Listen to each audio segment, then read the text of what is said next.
Komuna e Gostivarit njofton se ka intensifikuar investimet në infrastrukturën rrugore, duke nisur dhe zhvilluar punime në disa prej akseve kryesore të qytetit dhe vendbanimeve përreth.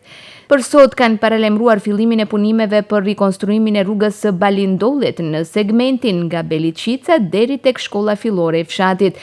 Projekti përfshin një gjatësi prej mbi 1.7 kilometrash dhe synon përmirësimin e kushteve të qarkullimit dhe rritjen e sigurisë në komunikacion.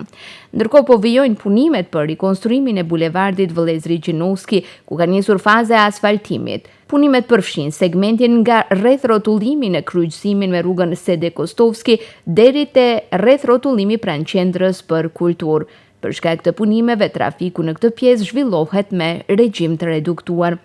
Ndërkohë në realizime sipër janë edhe punimet për rikonstruimin e rrugës Ivo Lolla-Ribar, një gjatësi prej 450 metrash.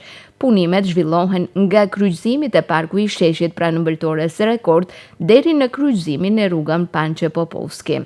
Nga Komuna e Gostivarit apelojnë tek qytetarët dhe pjesëmarrësit në komunikacion që të respektojnë sinjalizimin e përkohshëm dhe sipas mundësive të shfrytëzojnë rrugë alternative në mënyrë që punimet realizohen pa pengesa dhe brenda afateve të parapara.